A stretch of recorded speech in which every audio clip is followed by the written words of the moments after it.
말씀 앞에서 경외함으로 주께 홀로 섭니다. 성도 여러분 안녕하십니까? 4월 22일 토요일 묵상과 기도의 시간을 시작하겠습니다. 우리 가운데 어떤 질병이 있든지 어떤 상한 마음이 있든지 하나님의 치유의 역사가 크게 있게 되기를 축복합니다. 주님께서 주시는 은총의 말씀은 민수기 16장 36절로부터 50절의 말씀입니다.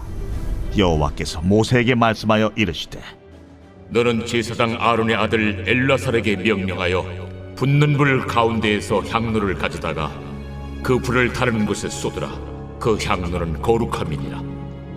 사람들은 범죄하여 그들의 생명을 스스로 해하였거니와 그들이 향로를 여호와 앞에 드렸으므로 그 향로가 거룩하게 되었나니 그 향로를 쳐서 제단을 쌓는 철판을 만들라. 이스라엘 자손에게 표가 되리라 하신지라. 제사장 엘르아살이 불탄 자들이 드렸던 놋향로를 가져다가 쳐서 제단을 싸서 이스라엘 자손의 기념물이 되게 하였으니 이는 아론 자손이 아닌 다른 사람은 여호와 앞에 분향하러 가까이 오지 못하게 함이며 또 고라와 그의 무리와 같이 되지 않게 하기 위함이라. 여호와께서 모세를 시켜 그에게 명령하신 대로 하였더라. 이튿날 이스라엘 자손의 온 회중이 모세와 아론을 원망하여 이르되 너희가 여호와의 백성을 죽였도다 하고 회중이 모여 모세와 아론을 칠 때에 회막을 바라본즉 구름이 회막을 덮었고 여호와의 영광이 나타났더라. 모세와 아론이 회막 앞에 이름에 여호와께서 모세에게 말씀하여 이르시되 너희는 이 회중에게서 떠나라. 내가 순식간에 그들을 멸하려 하노라 하심에 그 두 사람이 엎드리니라.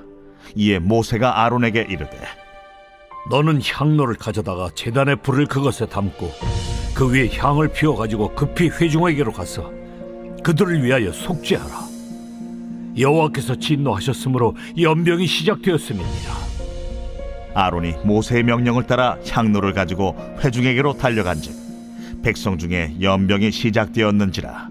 이에 백성을 위하여 속죄하고 죽은 자와 산 자 사이에 섰을 때에 연병이 그치니라. 고라의 일로 죽은 자 외에 연병에 죽은 자가 14,700명이었더라. 연병이 그침에 아론이 회막문 모세에게로 돌아오니라. 반란을 일으킨 250명의 족장들이 들었던 향로는 제단을 쌓는 철판으로 만들어 이스라엘에게 경각심의 표로 삼게 하셨죠. 그런데 또 회중이 원망하여 연병으로 죽어가자 아론이 그들 속에 들어가 속죄합니다. 그럼 경각심의 표가 된 향로에 대해서 알아볼까요?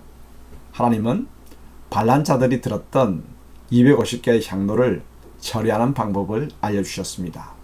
향로는 성물이므로 함부로 처리할 수 없고 계속 거룩한 곳에 쓰여야 했습니다.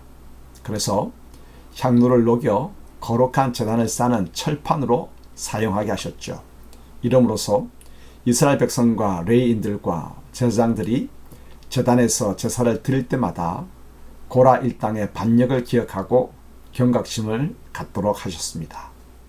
그러므로 우리 또한 하나님이 정해주신 직분의 권위를 인정하고 함부로 월권하지 않도록 조심해야 합니다. 지금은 제단이 없고 강단이 있죠. 강단을 보면서 권위를 무시하고 월권하려 했던 고라 일당의 반역을 생각하며 경각심을 가지십시다. 남이 하는 일은 쉬워 보이고 그것밖에 못하는가 싶지만 왜 하나님께서 내게 그 직분을 안히 주셨을까요? 감당하지 못하기 때문입니다. 돕는 직분을 주셔서 그 권위를 거둘도록 하셨다면 주신 직분에 감사하며 최선을 다하여 권위자를 돕도록 하십시다. 고라 일당이 그들이 가졌던 권위와 능력으로 지도자 모세를 도왔다면 얼마나 놀라운 일들이 일어났을까요?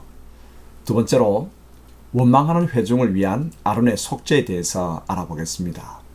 하나님은 향로로 만든 철판으로 제단을 싸서 경각심의 표로 삼도록 하셨지만 하나님의 기대는 하루 만에 무너졌습니다. 다음 날 온 회중이 모세와 아론에게 몰려와 당신들이 하나님의 백성을 죽였다고 원망하였죠. 이 하나님이 진노하셔서 회중에게 연병이 시작되었습니다. 아론은 모세의 명령을 따라 향로를 가지고 연병으로 죽은 자들과 산자들 사이로 들어갔습니다. 아론은 자신도 연병으로 죽을 수 있지만 그리고 죽음에 접촉되면 부정하게 되지만 그래도 연병을 그치게 하기 위해서 향로를 들고 회중 속으로 뛰어 들어가 섰습니다. 향로는 왜 들고 갔을까요? 하나님께 속죄하며 연병을 그치도록 간청하기 위해서입니다. 모세와 아론의 헌신과 희생의 결과 연병이 그쳤습니다. 연병으로 죽은 자는 14,700명이었습니다. 교만과 반역의 향로는 죽음을 가져왔지만 희생과 헌신의 향로는 죽음의 연병을 멈추고 생명을 가져왔습니다. 예수님도 십자가의 헌신과 희생으로 자기 백성을 죽음에서 구원하셨죠. 아론이 구원의 향로를 들고 연병 가운데 선 것처럼 우리도 십자가를 들고 달려가 서서 기도해야 할 곳은 어디일까요? 함께 기도하겠습니다. 하나님 아버지, 주님의 주권과 세우신 권위를 겸손히 인정하게 하소서. 경각의 표를 통해 함부로 행했던 과거의 잘못을 기억하며 이제는 아버지의 기쁨이 되게 하소서. 향로를 들고 연병의 죽음 속으로 들어갔던 아론처럼 이제 우리도 십자가를 들고 세상의 어두운 곳으로 들어가 죽음의 현상을 멈추고 생명의 역사를 이루는 주님의 도구가 되게 하옵소서. 예수님의 이름으로 기도합니다. 아멘. 말씀 앞에서 경외함으로 주께